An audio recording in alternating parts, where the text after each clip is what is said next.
Olele tosura babimisa na poasa. Ba député to votaki bazo salarien. Bazo salarien. Tokende na funa bazo salarien. Bazo salarien. Tokotolega na mwamba bazo salarien. Bazo salarien. Tokende lukunga bazo salarien. Bazo salarien. Boko kula dibembe bazo salarien. Bazo salarien. Atoko mala changu bazo salarien. Bazo salarien. Bazo salarien. Bazo salarien. Alakolani molili bazo salarien. Bazo salarien.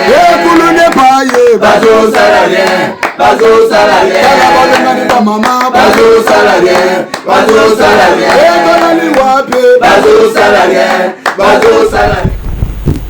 Bonjour, la bino nyonso ebandi la semaine et là mon abine tout au Bozolanda to soit Paul chaque jour na donja télévision grâce à Basile Olongo. Balobi mutetela mo azali toujours na idéologie à partir Semery Lumumba pour la kosala honneur ya peuple congolais bien que batu belé baza ko reprocher Basile azali na Kabila le loi pas Tshisekedi c'est normal kuna pene mutali boso longwaki mutali boso longa pene na Kabila eza Basile Olongo ngana kumisa nga batute yemo yebi to soit kumisa raté mais na cadre wana au moins na comprenait que nous c'est un vrai patriote qui avait compris déjà bien avant batumusu ba molonga lo balmende banani ba molonga lo biawa quand même Basile Olongo c'est quelqu'un félicité eza tepote beza yenga na sale jale lo tete toujours le boza solo wana nzela vérité bakosango premier ministre ya mboka na biso ya PPRD en fait azali premier ministre mais azalaki recommandé comme on ne peut pas Joseph Kabila à l'instant toujours beta bino du solo zana Lubumbashi akio sali na Lubumbashi to ibite bon avec cause azo kenende ba tout à PPRD FCC bazo beta tout kuna autorité morale pas que nous avons matière ndaki wan to ibite to lobela muke ba député à PPRD na plénière le kaki je crois au week-end passé et ça là un sengo dans le monde Jeannette Kabila azo char saki na sali peka babimi na sali a parler du peuple Congo lengi Congo pende lengi bato a PPRD lelo ba se transformer en opposition ba comme pe obima pe na sale tant ba bano voter ba loi en ko ya kanai ba violer constitution na ba former nyonso lelo ba ko obima pe est-ce que ça malamu to zamabe yona ndako ko benga biso pour pesa biso matière mais elle y a pas si peu zali nini na Assemblée nationale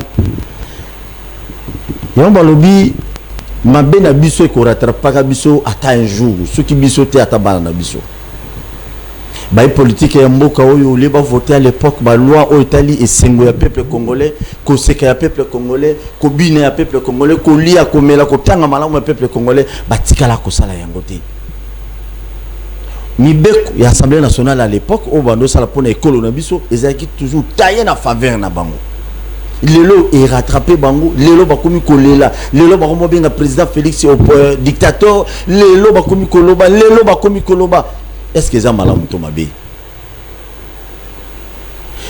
émission oyo na lelo na koyamba Gile Kofo na koyamba ya après mon analyse mukena zo sala awa na koyamba Gile Kofo to betani solo ya Zandu bien Robetani pende sur la Zandu, na gauche droite. Ndeko grâce tila bisono no ele mawana. Pour le moment niveau ya ba loi oyo ba no votamé dans l'Assemblée nationale à l'époque et tika la jamais cause à l'intérêt à petit peuple parce que la plupart des politiciens congolais ba mona peuple on a à Kinshasa. O bazana facilité à corrompre Kinois, ba pc 5000 francs yaka na meeting na biso, 2000 francs yaka boy, 3000 francs yaka boy, wana ça va. Mais o bazeli au fin fond awa tozana na grand bandundu botala image oyo ebongo tozonga je crois bino na ngai tokosala analyse biso moko botala image oyo comment ça la bino passe ndeko na grâce tolika là c'est bon non ça part maintenant mais il faut bien diriger parce que je vois que ça part au haut ça va aller droit. Il faut bien attacher les bayo. Aïe aïe. Ah ouais, tu n'as côté mazbe fuluka ongeke fois. Bisengi mafilu. Como tá lá bien. Ngai filmer mon aussi. Yake téléphone na bête mosi. Awa betke na maza ya baku ilu ibenge tena na potuari fleuve Congo ya potuari ya baku. Sikuishi. Donc il faut bien lemba le mosi benge traverser de bayi. Sikui baku munu kuba munu. Voilà, c'est ça. Kuba munu. C'est ça. Kuba munu. Voilà. Malebe miski ke pona maza. Descendez na. Ngeboave. Kuboave. Voilà, kuboave. Mame.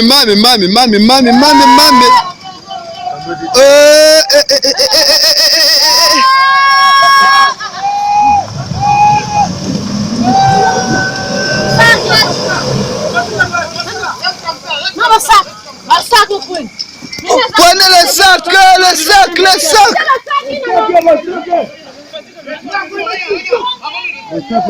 Mame, basaka mune. Sac notu mama, saka munu mama. Ah, basak mekwenda, saka munu mama.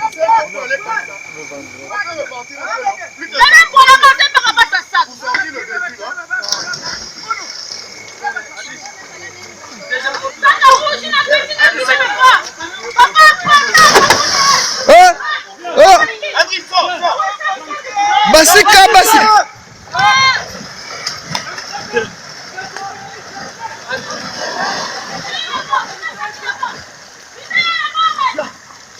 Bachi baba sak. Mama, kami mediam. Bachi taba sak na bachi. Téléphone diori.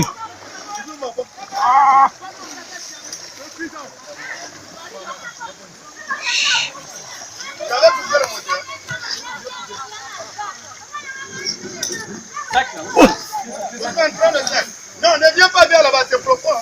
Mais adi sa bibi poko. Oh, bika. Tala kudiam fe kuna. Oh. Awa tozali na Grand Bandundu. Tout ça les semaine passée. Mes chers compatriotes, tout ça la analyse mort clair. Il y a une union sacrée na des bacheli bisu image wana na besoin tout monde ngo tant na zoloba et ça la bino bien nda ko to mabe.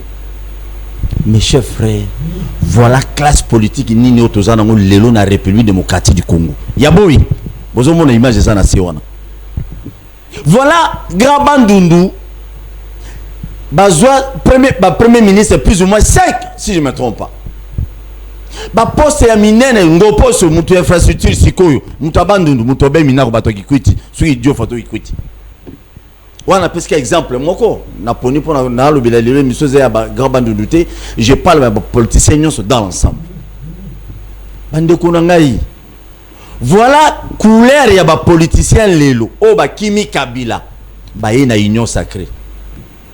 Ça fait des années oh bazali pembeni ya Joseph Kabila bato wana nyonso ba ministre ba défila na wana l'exemple ya Grand Bandundu to l'exemple pe ba province mususu batiko kosa biso na ba chef ya province ezalaka bien to kende na fait fort ko de ba milieu bimaka na Sud Kivu au Nord Kivu nzela ya Walikale le gouverneur actuel ba mimisa mbongo ya 100 jours mbongo suya Onips ezali ONG mombo ya pesa mbongo ok pour bon nzela wana Walikali si je me trompe pas sur Walikali et bimisaka ezala 40% économie à province mobimba mais le gouverneur talieti toke la province mususu kuna na mboka ya nani ya esika gouverneur za netu mundele wana ba manisa na Ituri. Bon, imaginez-vous banzela nyoso nzela malonga ezalité. Nzela malonga ezalité. Bino nyoso boyebo kimini non sacré. Mais monga 100 jours bima bo bosa banzela wana, monga 5 chantier la Kabila bozalaka na ye, bo bimi e bima bo bosa banzela nyoso wana. Bolia bo mela bo ngwanzama boye ni non sacré. Bo banga mamute bino. Tala na Grand Bandundu, tala baki. Bazui bakangisi banzete bakangisi bo te katisa. Est-ce que na mboka na biso tozali na ba politicien moko te oh bakoki kozala na volonté wana babi bazwa mbongo po ba développer pe on fait fond ya Congo ici à Kinshasa ba immeuble ezali bo tonga ba immeuble ko la mayebo chaque jour comme je l'ai toujours dit tala na condition bande ko na biso ba vivre ndaba musu ba kufaki wana mutu ka jeep et dindi nzambe mutu ko ezata ya politicien na osepela makasi ezala vraiment ya politicien pour tenir te yaye tango azonga kiawa abeta ono mino kutuba mina César mina o mina pendaka dans le sens que non va revoir peut quand même développement peut ya ba recoin ya Congo.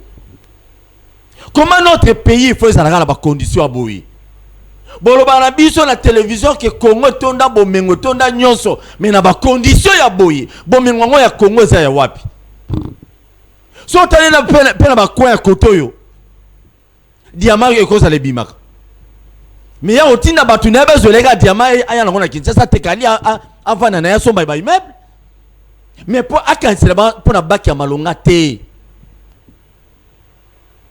classe politique na biso ya lelo ezaka ya boyi bango ba se réjouir bango ba zala bien bango ba dondwa bango ba esili voilà le peuple souffre mes chers compatriotes na tobeta lisolo ya Grabandundu lelo ça me fait mal ozali ya Grabandundu et bon ya ba province mususu ya Kinshasa kuto tozali ya Kinshasa na ba rekom mususu ya Kinshasa bo supporter yango te voilà ba politicien ba bengisa bino bino ba kinois ba kinoise ba bengisa bino boya bo vanda Joseph Kabila viva na suka ba peso 5000 francs moment ya élection que voter tozala combien de ministres ya Grabandundu tozala ba leader boni ya Grabandundu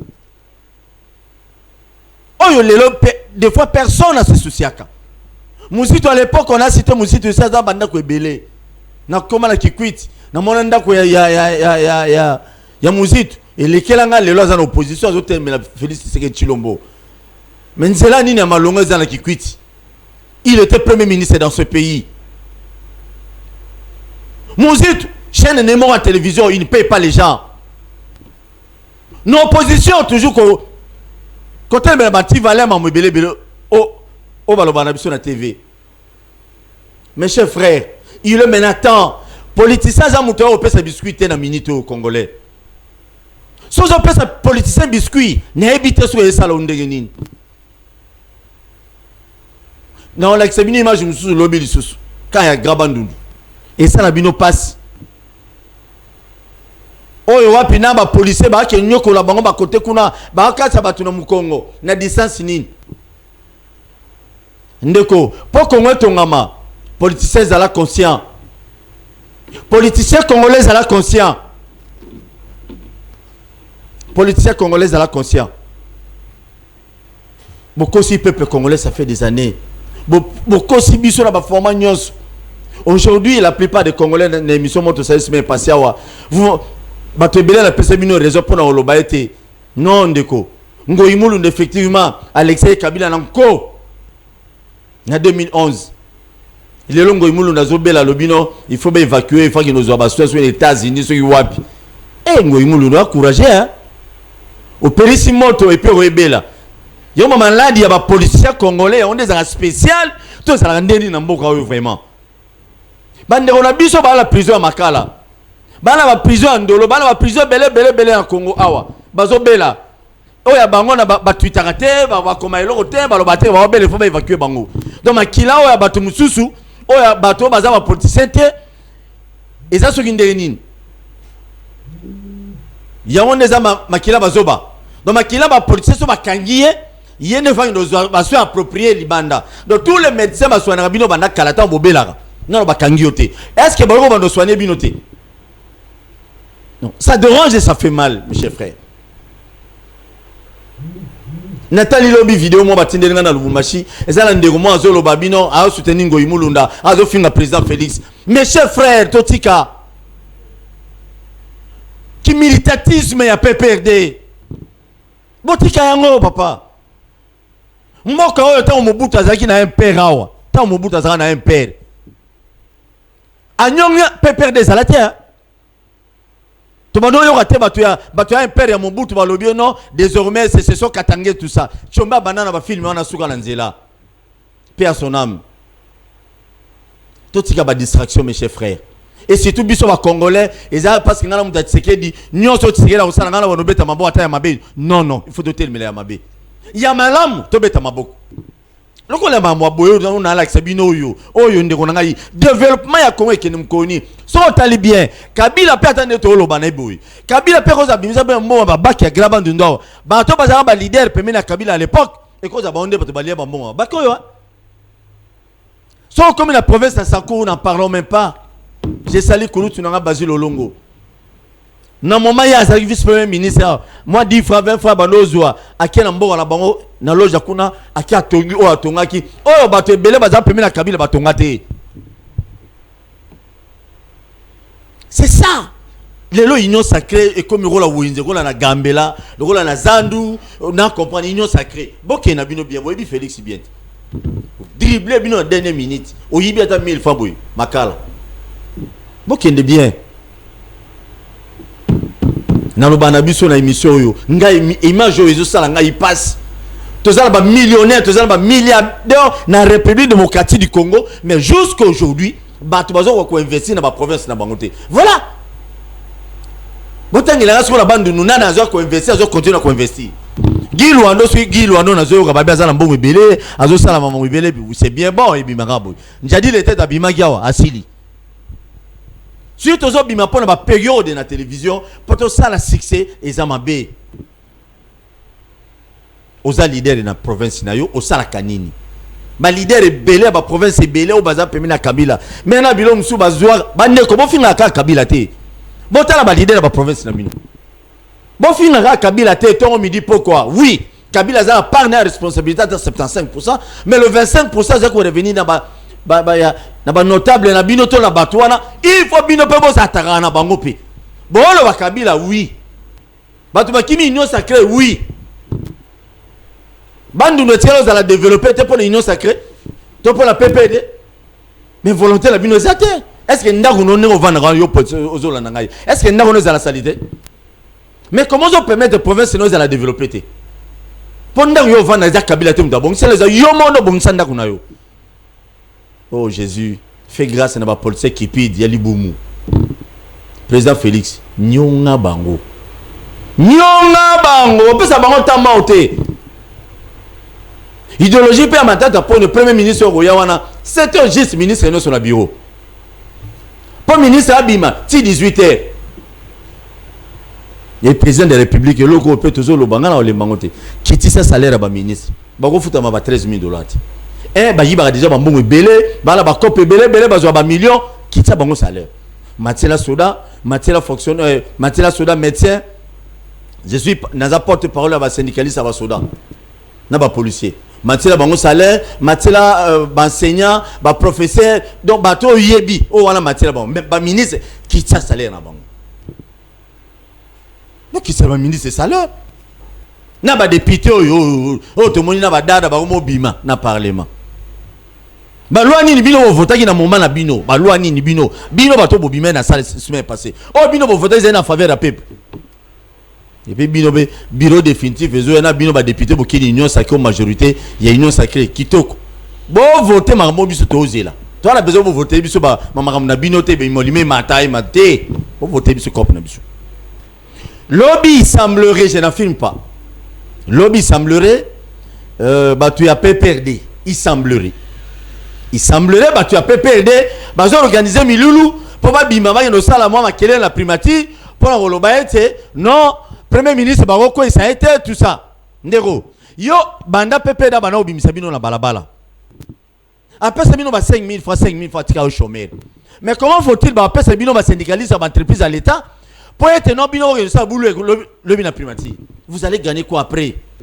Bah tu vas faire mongo wana c'est ceux qui vont gagner bah le bano biso to populaire président Félix ba service à sécurité ça là na primature 5 heures pas d'entrée pas de sortie réunion soit na vos minés to lemi va théâtre de chez nous wana c'est quoi ça bino obota bino ne faut pas ba konzi boni boyko c'est ça que j'ai toujours dit. Il y a un besoin mon lelo Congo na biso zo kende liboso te ba politicien na biso bazana souci na biso te parce que politicien a message naina yeto bano mela lobby ya wana matonge to mela na Kurwa Kimbuta to mela na Petro Congo to mela na bumbu na selemba ou na limité to vandi to omela. Une fois ministre a omela na terre. Tout na omela ni. Alongo na baro bateka 2500 3500 a omela champagne à $100. Complexe. Et bon moutouti na complexe à bongo. Yo boulé vraiment ya que botier ministre pas travailler pour l'école. Non, président Félix Fungula Lisu. Puis tous on a toujours pour nous dénoncer déjà bien avant. Nazomi Tunda, comment faut-il? Quelques membres du gouvernement vont venir à Lubumbashi. Bami yebi, bato PPR de 3 ou 4 ministres depuis Mambo et Banda, va venir à Lubumbashi. Et puis l'État congolais va foutre à Bango. Vice-ministre mort to benga ngai na otanga komo na yo somi demi terre sur na bumbu zo selimba okuna o négocier so mamususu pour aux gens se comparer na bato faut éviter. Président Félix Mbaloyo, ministre nyonso o ya nde ba déclarer biloko na bango pas secrétaire général du gouvernement bolande la bango ba musu ba somba biloko mapango ba yiba mbongo l'état ba tia komba bana na ba makango na bango na ba leki na bango faut bolande la bango muto yaki piéton ozali ne loroté ba bando loger pas lumanu lobi a okomi non biloko no fosi là zambonga Congo ça c'est biso ba ja pam pam. Vraiment, Jeannette Kabila, félicitations. Gaz, sur la lacrymogène, mais la pine Jeannette Kabila, na sac. Namasalanga, honorable Josué Eli Agoma. Je te salue, mon pote. Yopo, mais la gaz, ex-Kadogo. Obi, politique à Bouzoba. Politique à Bouzoba. C'est la biso élément, pour tout le monde, on a biso Guilain. Il n'est pas congolais, pas maman Zandu Torobeta dans ma sole colo. Oh Zandu Torobeta. Alia Gimbongo Toté, qui est Kofo, Alia Gimbongo Toté, Torobeta Troyeba. C'est le Kofo plutôt, merci. Nego, tu as la mission de transition à Bakiwane à côté au Ben Minako. Batouba Mona comment et pas au Ben Minako. Et pas Vanzalanzoko. Président de l'Assemblée nationale à Autobimalo Bilobia. Batala Baki na Bango. Mon ango bien. Et ça la Sonia, président de l'Assemblée nationale, dans le côté de Bino, il y a un peu d'image à la Maguilin pour Boy. Et moi, ça a monté ma passe. Surtout qu'il y a un Sanko, la province, n'en parlons pas. Surtout qu'il y a Ituri, surtout qu'il y a Chopo, surtout qu'il y a Lualaba, surtout qu'il y a la Bandouane des a toujours clavé. Surtout qu'il y a Congo central. Ah, Nzambe, Yesu Kolo. Ça, la politique, grâce, quoi va développer Congo? Congolais, Congolaises, biso peut trop développer Congo dans des biso. Donc tiaga ba politique pression. Tiaga ba pression pour tenir Congo qui est liboso. Tant bino bozo chéri ba politicien yango ndozo mona ki no Congo qui est liboso te bango ba bénéficier trop ke biso. Hande bona grâce. C'est le petit majana Maguilin, ngongo zo kinde. Faut te fongola pe téléphone mais apparemment to fongola téléphone te pour maramotozo beta. Il semblerait que Nazan le boulot et que Zali gouverneur à ville à Kinshasa. Aux en réunion si on a beaucoup de réunions sur Kinshasa, beaucoup de au Baye Dakarote. Monsieur le gouverneur, si Dieu le permet, mais quand un peu qu'au dans un service à sécurité, tu es dans la major, ceux qui major dans la bosse commune les locaux. Azo ça la sécurité à maman Zandouana mais bon veiller que incident is à la tête, bande on a besoin de fatene, ba qui la fois passer. Nous prions le bon Dieu que ça passe bien. Ndero Guilain Boni. Voilà mon Dieu. On l'a caché papa. Ngana auto la Covid. Bon, il y a un message hein, toujours présent dans la population, hein. Mais là toujours présent dans la population conformément à la décision ba konzi bazwaki. Et ba minganga o ba na spécialité makambo ya bokono oyo ba singaki na biso to ta cache ne. Et mama solo sur na moto distanciation to respecter. 1 mètre. Tout ce qu'on a maboko tant nyonso c'est des maladies on a corona ezali ce que mutaye biso que maladie on ezate na ko yebisa yo moteur qui population banakin maladie ezali okay. D'ailleurs on tient à vous informer aussi que les docteurs Mouye Mazana Corée azali atteint à Covid basa les tests qu'on a Corée kangé pena Covid donc azala quarantaine à Corée pour votre information donc Covid ezali mutuna mutemi batela mi protéger qu'on a légèreté mon boité. C'est très calme. Et de même aussi, tout le monde a barimé les lots là, tu passes tout le monde à Libye, les lots à 20h. Barobi va jouer à Bissou et Belé. Olobi, oui, il semblerait qu'il va jouer à Bissou Moussou, va aller atteindre la Covid, donc il faut te respecter. Normalement, il faut te respecter, mais les lots, les lots. Tu as gagné un peu de mingité. Bissou Kaka Tonga, on a tout Tchaka, on a Tonga, on a 3 points. Attention, tes arabes oui match à l'élu da attention ngamu na tala match na passé même Nzambe tala même Nzambe asala ka miracle ce que muta komi na désespoir komi na désespoir mon bina no miracle le miracle à la fois passé oh match à Souka c'est terrible ezaki dans les match attention ngamu na bimi na libanda ngabia yi ngamu na tala on a bureau tango ka na bwala ka kingo boye na munika banyati yango ale mundu ndenge zo kendele na kala déjà na ba libanais ba libana ba sepela qui toi trop bonne santé ça va siko toujours pression à mamazan de toujours mamazan toujours le bela elo pe na yela ki yango na passe na yo sala omoni okata kangai te na okato te na bezo to banda na annoncer qui ont déjà to beta masolo Congo parce que tu es un Congolais hormis mamazan zando zelo ko mukei mais Congo za munene mais faut que ba to tikela na combien de minutes na émission OK OK ngamu na yamio OK OK yo invité mituna ngai bien on a merci donc Guilain tant que tali image wana ovandaki na sima ya caméra et ça l'ondeni bon moi tant la tali image wana bande na tali ba politicien ba grand politicien ba grand politicien ba sima ba fonction ya mine na mboko yo eza ba to mususu moni kala ba infraction o ba pandezo ba diembi ki se motu comprendre ba zo pena ba pendre yo ba kalezala ka bongo personne osaka na mai ndombe ya pont ya mai ndombe ti yo kuma na bakenge kuna Congo ezate yo kutozola kisabiso mai wana isa somme pona ko sala bag wana Delice sanga je crois la kenda mboka na bango na Louisa bag eza penza mituke ko ya bat mituke oleka de bonne konzo po ezate me bag ezali mutuke ko tele me na mabaya mutasombi jipa zo kende kuna metol to zalaka na ba premier ministre ya minene ba gouverneur ya minene na Kinshasa ba président ya assemblée nationale ba ministre soki ya communication ni tout ça basima ba fonction belé mais batika bana baoka kandongo wana bakipaka bango te mais soki na ba province so mona batu ba salaka moi makama mais les grands bandondo vraiment marato même so za na mboka moko to kendaki po na lac Mai-Ndombe na pont Mai-Ndombe na lac Mai-Ndombe po koma nyoki mais faut tala ba baleinière eza wana donc ça des fois bato baza ko kamba ba secteur wana bazo sala bazo préméditer liwa ya bato ndo monaka o baleinière mo bokufi 50 disparus 25 morts 3 rescapés donc ba consommer quand même ça fait mal et surtout na bandundu to répéter yango plus ou moins bazui 5 fois premier ministre babimana bandundu na ebité mais on débat kufela ra pona ba mapoche na bango ou bien pona ba province mususu mais bandundu on débat bossa na ngoka eloko bomaka bango moko peuple ya bandundu balingi ki fanatisme balingi tribalisme moi eloko bomaka bango et au moins so okena bandundu ba parti mona otanga to mona ba melunga mutasa lembi na ye déjà lembi akoli botika muto apema apesa muto musu musala mais bozo mona ka za na ba force physique nyoso ya kosala donc ça dérange c'est un peu ça union sacrée ta omoni batoana catégorie modèle batoana nyonso bakine union sacrée omoni pe catégorie ya batoana bazana opposition et le biloni non yes c'est magamso za likamba coaching moni mutu mususu soko zala mokonzi uzo sana mokonzi tanga zo yiba yo zana yo moni ke na mokonzi azo yiba yo po sani yo po yiba mais soko moni ko zana mokonzi mo bazo serré les autres des fois bazo réclamer la mère Mende comme porte-parole du gouvernement. Le lot de bazo réclamer Basile Olongo comme porte-parole du gouvernement. Pourquoi? Ce qui Moutazoloba, vous sentez vraiment que les chefs parlent.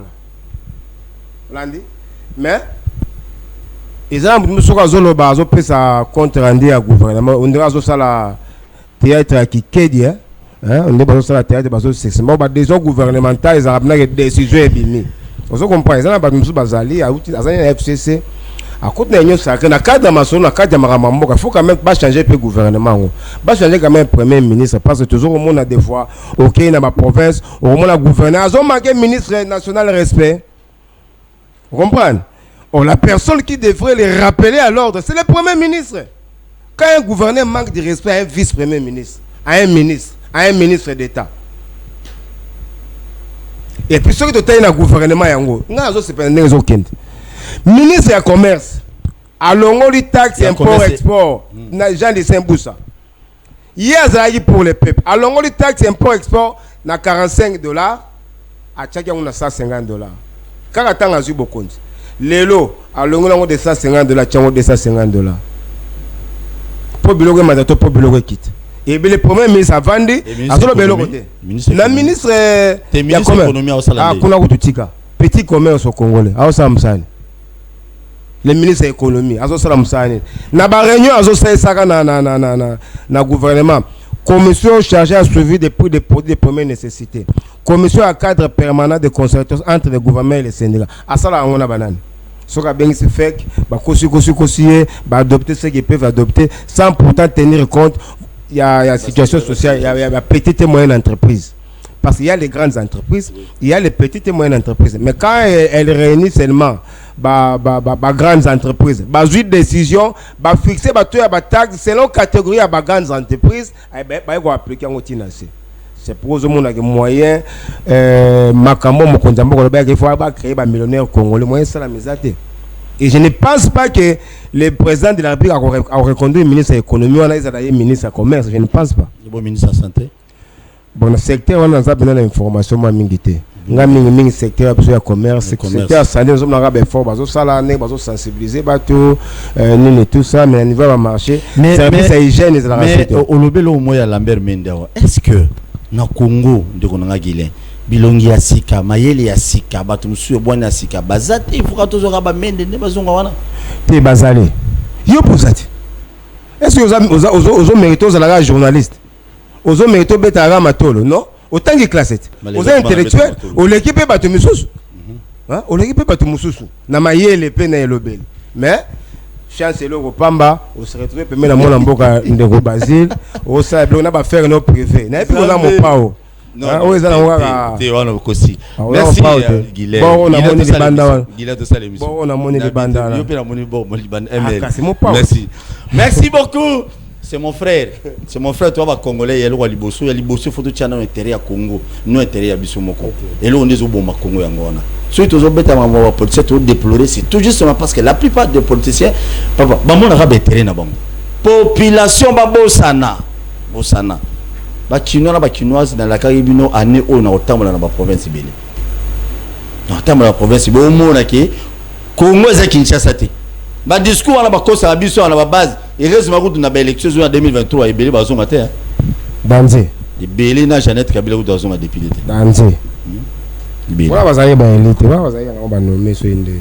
Na yimo nemi anomai batu ba zonga té. De ba zonga té. Donc les 350 euros, qui wana besoin vendre.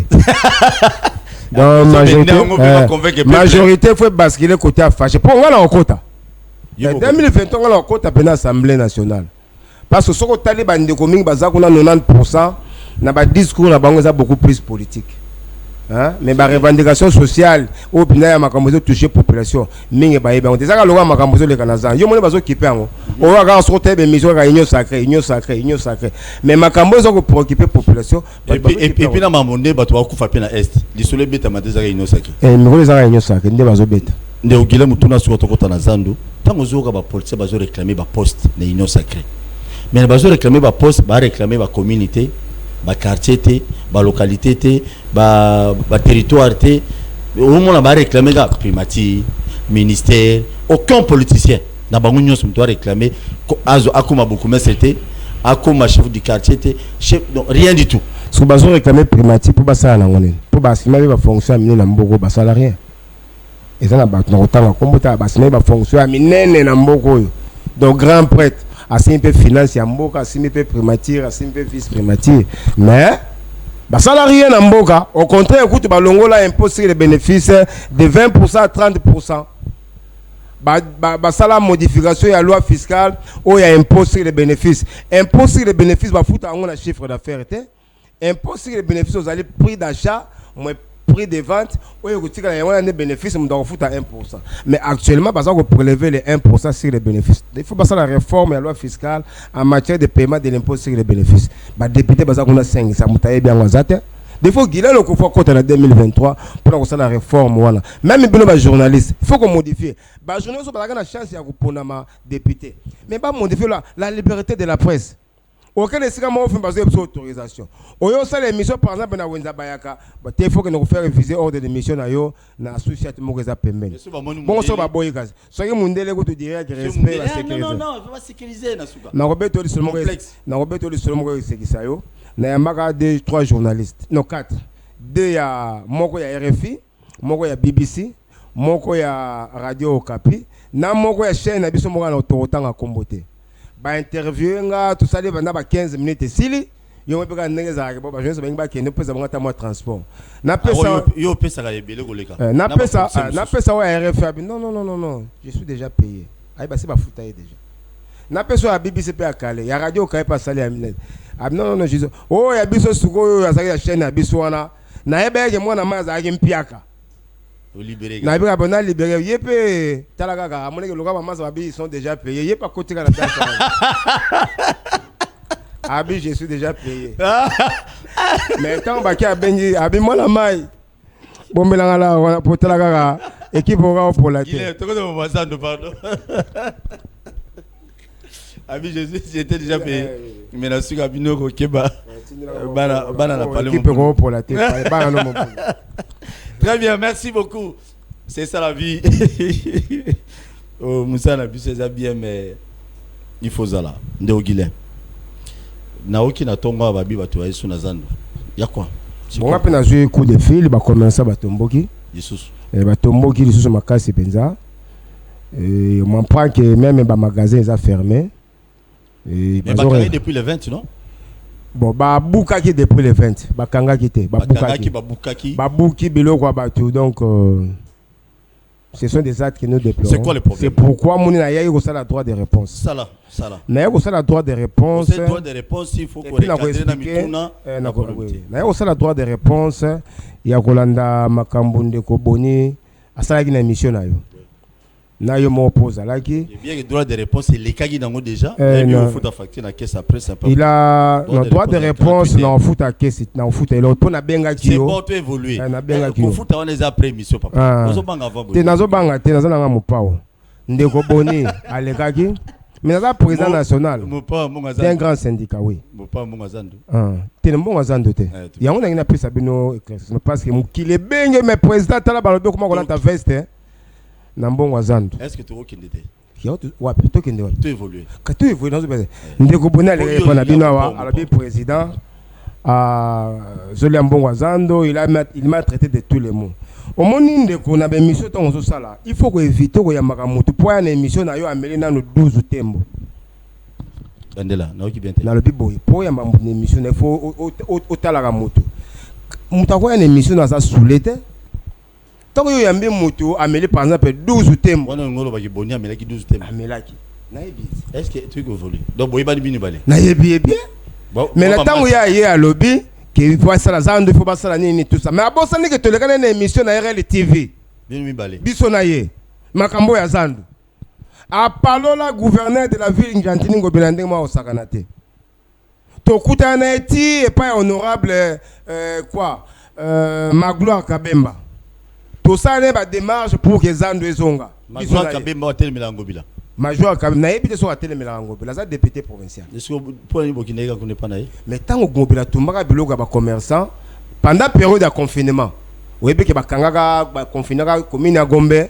Pendant période de confinement ba tek ba tikara biloga na bango na ba dépôt. Nde mona mboka Gentili Ngobila Didier Lola Maître John Bopili nde ba yaka na Zando ba Toumba biloga ba commerçant. En absence il y a ba commerçant. Tout ça la dossier, tout ça la plainte dans la cour de cassation. En tant que déconfinement, les salami, chef de l'État à lobby. Ministre de l'Intérieur. Non, c'est le chef de l'État tant à lobby déconfinement. Chef de l'État à lobby. Puis à lobby, n'a fongoli toutes les activités. C'est tout le temps des territoires nationaux. Le col à gouverneur de la ville Gentili Ngobila a joué des zones à Kangazando, n'a profité d'un confinement pour la Tongazando. Et que n'a pas tant le rôle à Salaki en côté, mon conduit habite aux zonga. Activer ce fonds. Tout ça qui pression, tu continues à Zando contre la volonté du gouverneur. Nde to kota na Zando.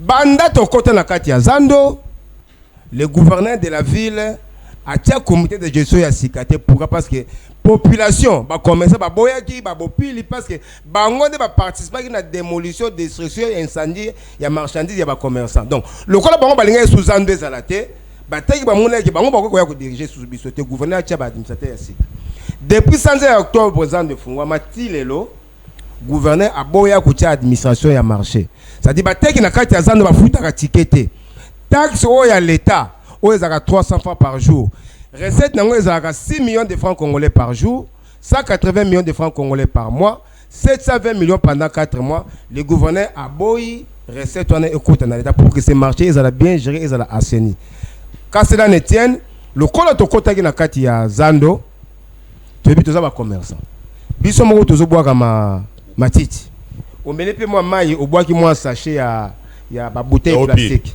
il faut to luka to so rene to ko évacuer yango nde to sala ki système ya contribution volontaire oyo ndeko boni aganga ki bazo mbongo na zando ni tout ça ba commerçant ce n'est pas Guilain le Kofo ba commerçant na kati ya zando moi je ne suis pas vendeur au marché central. Je suis le président national. Je n'ai pas une table au marché central. Hollandi? Nous avons la même mise. Naza président national, nazo défendre les commerçants, naza porte-parole, il y a collectif, il y a syndicat, président national du syndicat national vendeur du Congo. Où ils ont milité pour la réhabilitation, présence il y a bateki na kati ya marché central. Nde où on peut ça 100 francs, où on peut ça 200, on peut ça 300. Batwaye bazo za 300 et ça peut na moto musu tant to kuta ma musu apesa pe $50 $100 ma tito to kuta ki to longola ki ndenge zando ezalaki et puis par cette contribution to beta ba mesa na zando biso moko ba mesa omoni mona mboka jantilingo bila uti ko buka lisusu et beta mana miso da biso moko ba commerçant ndo mona ki zando ezalaki alors tu ko comme à un moment donné pendant la saison de pluie oui biso ki moteka yeko teka mbule beti na 12h moi mathieu aboka ki on faut balongola yango pour balongola yango il faut ba pesa moi contribution ba pesa ka on ça ba 1 million de francs congolais oza spécialiste nazandu nyonso na 1 million de francs congolais pour la salubrité par jour alors que les 1 million de francs congolais et ko kokate pour ba kombo na zandu wana ba évacuer ba immondice ba futa ba boy 1 million parce que l'ancien administrateur chargé à question technique Guy Michaud bandé a repris 2 millions à 2 millions 500 pour asala musalamana ya assainissement par jour alors recette ils a na recette ça ya wenzeti ya zand Hollandi siko biso to sala contribution volontaire 1 million ko kokate ndeto yebisa na gouverneur a nommé ba membre ya comité de gestion depuis on a gouverneur a boya na économie mais tala siko biloko ba sala biso bisika to bandé ko louer mitu na limité là avant to koma wana na moins information qui na nango il semblerait gouverneur a boya ko kota na gérance ya zandu c'est parce que le vice-premier ministre aya fungoli zandu oyo ezalaki na boka nina été semblerait yanda lobby non je ne saurais pas nommer quelqu'un OK zandu moi ngana gouverneur a vu la Kinshasa na projet ya robongisa zandu alors na on nommé ce comité de gestion de nini le moment qu'ils ont fait bon non le vice-premier ministre intérieur ba komelaka gouverneur lettre sur la suspension des travaux parce que bamona qu'il n'y avait pas la transparence na misala oyo gouverneur alingaki asala na kati ya zando parce que maître d'ouvrage yo za mopandisa oyebi financement ya misala ya wuto nazo répondre ya on a expliqué maître d'ouvrage yebanité financement yebanité musala ba ko sala yebanité maquette ezate yebanité dire ya ba travaux et yebanité même ezala ba ministre na yeba yebi makambo wana te ndé ba komela ka lettre parce que le ministre ne bazaki jour wana va buka na kopesa yo copie à rapport à l'Assemblée provinciale tout évoluer na kopesa yango pour combien na place ya esika bozo na mituka esika to zora mituka na TP et to ndako zo pas particulier moko tant to ke na TP to louer ba mituka ba boyi ba bi to ki instruction ya ke bino ba to zando bozana to ko louer mituka wate to ke na raskin pour te louer mituka pona ba ko longola matiti na zando babi tozaki instruction pour ko longola matiti awate oh matiti obino bozo mona bozo bazando eza salite ndenga yo gangaki ndenge ko bonia gangaki ezali matiti lobaki vérité parce que na monaki lobaki vérité to lobaki lokuta merci vérité on lobaki lokuta pourquoi matiti oyo la kisaki eza matiti oyo eza na kati ya zando salite te eza matiti oyo ezali centre de transit ça dit soki ba komboli ba pavillon nyonso matiti nyonso eye sika moko pelle mécanique eye ezu yango etie na mutuka na bene ekei bakie ko boaka parce que nabisika oyo to boagaka obi eza place nini na avenue de l'école. Oui, eza avenue de l'école tout ça na défoule na avenue Bokassa. de l'école yoka avenue de l'école Wakadingi. Oui. Wana. Oui. Bokassa. Oui. Bokassa di marché eza matiti oyo ezo wuta na barumbu. Et puis bazoya ko boaga ngo na butu to kangaki kutu batu. To pesi bango pa ya major ya marché central. Azui batu na kena bango na lufungula batiki bango. Eza TV eza radio te na zoloba. Bazui boaga ngo na Bokassa. Et wuti na barumbu na Kinshasa. Matiti full wana ezali pemeni avenue commerce. Ouais. Eza na de l'école ya on a zoé bisoté. Ah oui, eza de l'école. De l'école. Et bon oza kuna liboso kuna avant comme Rwakadin so wuti so di commune à Kinshasa so yabo. Oleki rai. On commune à Kinshasa oleki rai. Oui. Mais kuna eza commune à Kinshasa. Eza na marché central te. Yo mo bien so oleki rai. Eza na commune à Kinshasa. Eza la responsabilité ya bourgmestre à Kinshasa. Non, so ko oleki rai au mati muke. On mati lisusu zela. Zande bandi wapi? Yo muto ko expliquer biso. Kasi te zande bandi na avenue Kasavubu.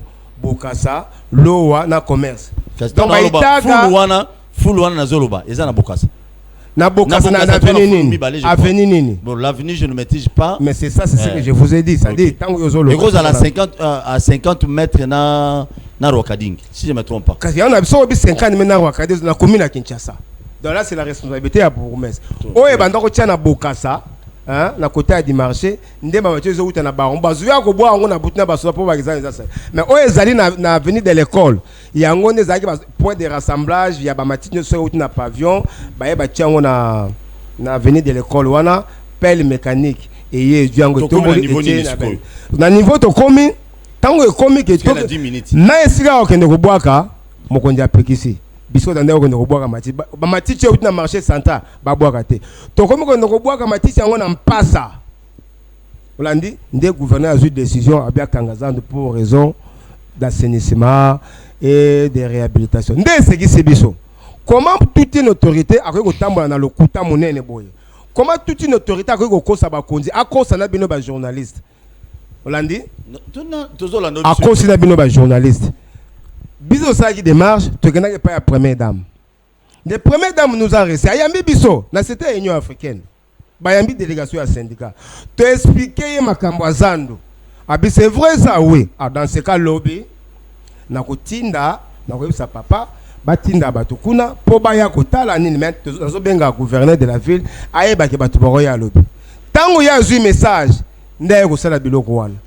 Akotisi ba policier, abuki ba mesa matito ya lobike alongo na matiti ya zandu bakende kubwaka libanda ya kama disiko matito ezaki na Bokassa wana oyo zoloba wana ayeko déverser na kati ya zando na liboso ya bureau ya la police na liboso ya bureau ya Croix Rouge na kati côté ya pavillon olela demi tukakutu tangu 5 rebeti bateki bakomi goya bakimisa ngekotaki na économie du peuple pour banga babwaka yango lisusu o comprendre la situation ndenge makambo ngolo bake.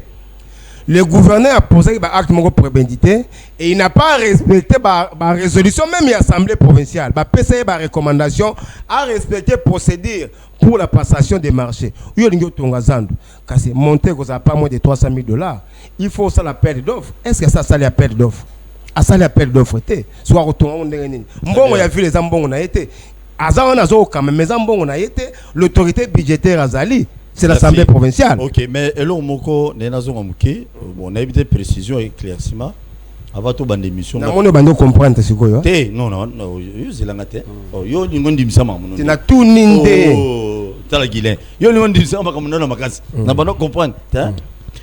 Avant tout bande émission ngapi na benga ki quelques dirigeants na bango. On a zoba élément par rapport aux loba pour te éclaircir opinion. Il semblerait le lot tout ça lundi le 26. Dans 2 ou 3 jours awa panneau ya maître d'ouvrage et chama na durée ya misala ezo chama na nyonso bakoma wana aspect liboso ça je t'informe ata zela namke ya mibale ndeo Guilin pona ko moderniser zando eza mabe to eza malamu na niveau na yo parce que yo na minute ozakola mutu très ya batu nyonso zando wana bon ouais ya liboso lobé d'ici là. Dans 2 jours, bakotia panneau. Bon appel d'offre basala yango wapi. Pour batia panneau pour mettre d'ouvrage à panneau. Appel d'offre, bino moza ba pandisa. Pour appel d'offre za la nkukute.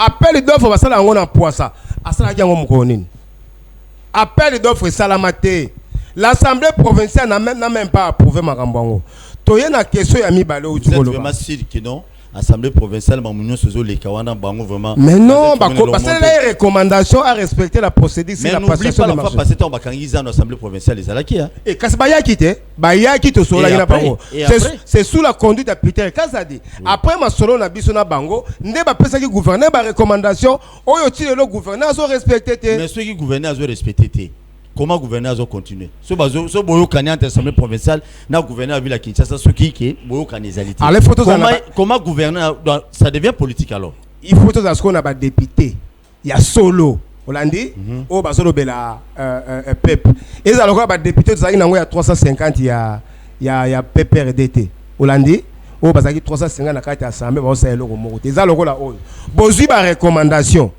et que le gouverneur vous nous pèse par recommandation tant que vous respectez en tant que député vous allez l'interpeller il y a bien que vous assemblée provinciale va interpeller gouverneur est-ce que vous avez Guilin to qui n'est bien comment ngana usko to moyo kana tenga comment comprendre yo pour comment comprendre ngai yo ya ceci yo za mopandi sango mituna na ngai sikoyo ba réponse zo pesa na mituna na ngai okomo to mo kenda pasha moko yo ngana lobi yo kati yo moko de ce qu'on a pasha na ngai ngana lobi boy est-ce que vous comprenez na minute yo ezala yo Guilin ezala yo peuple ezala ba kinois normalement gouverneur à ville à cause de la compte, il va rendre des comptes. À la compte, rendre des bosses à la population quinoise. À travers l'Assemblée provinciale. À travers l'Assemblée provinciale. Okay. Mais le moment où le gouverneur a dit ça, Bango va vendre calme. Mais cela veut dire que le gouverneur a ça bien pour la Bango. C'est que Bango,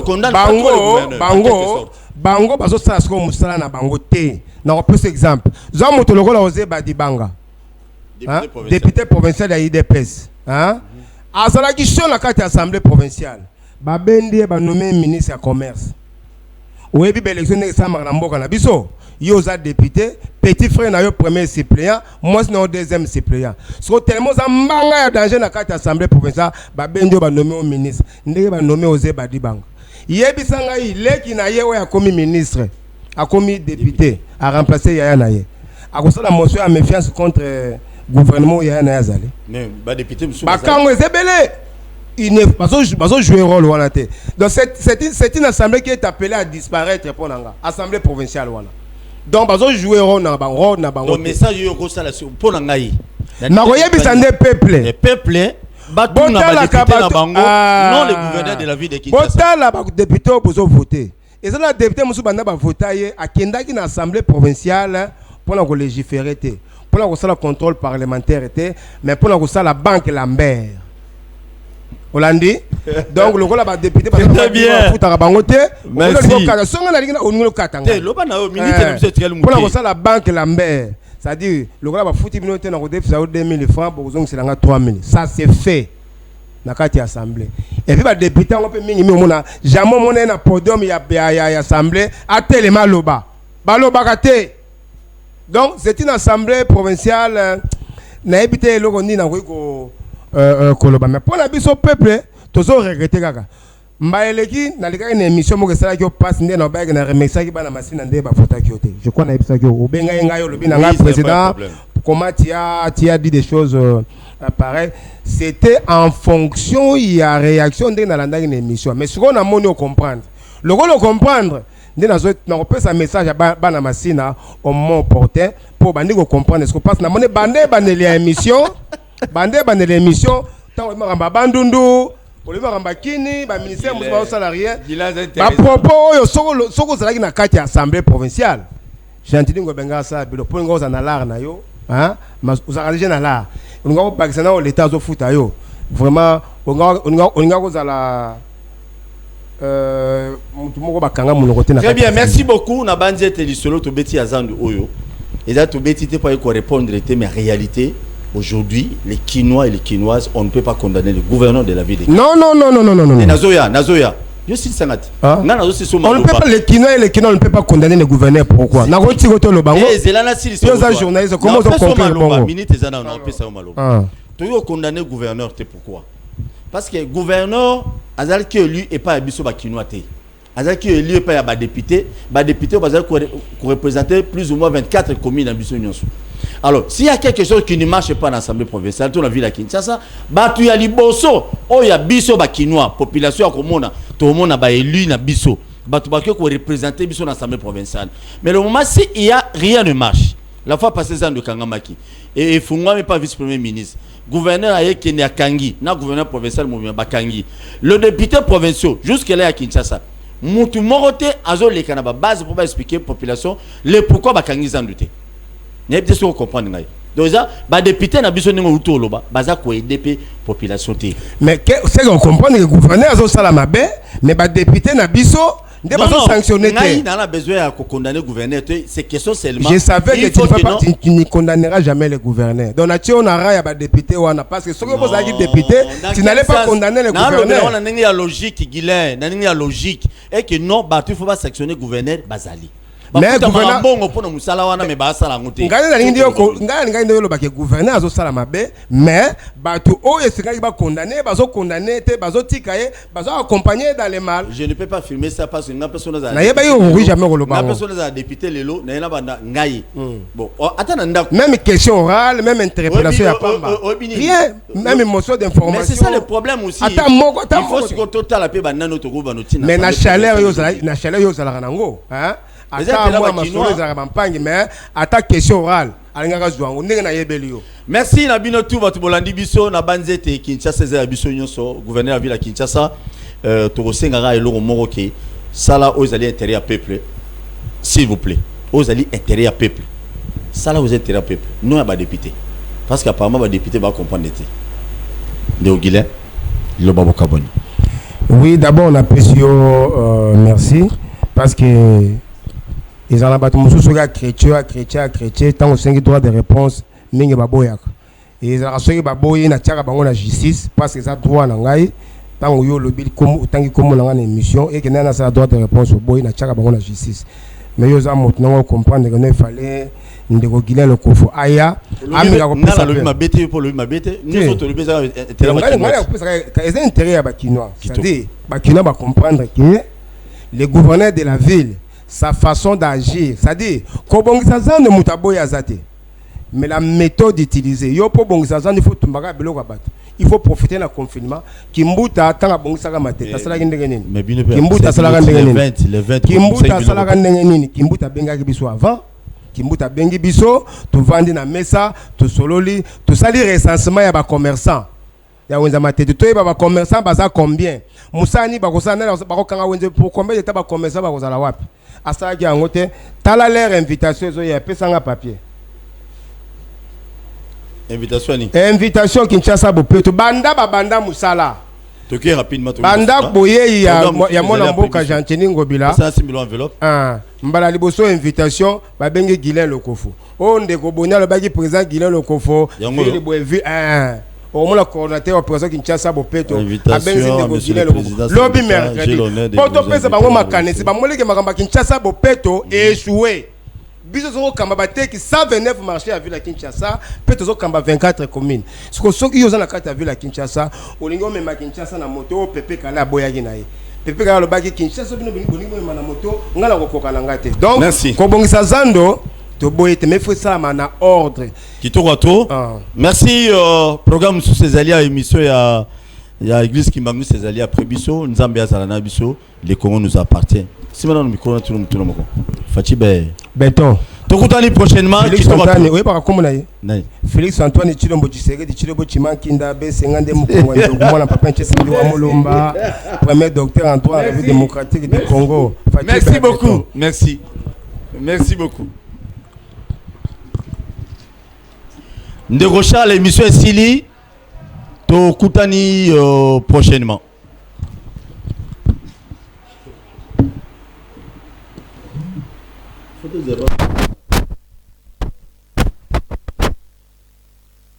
Na Congo to telema tolobela mboka ye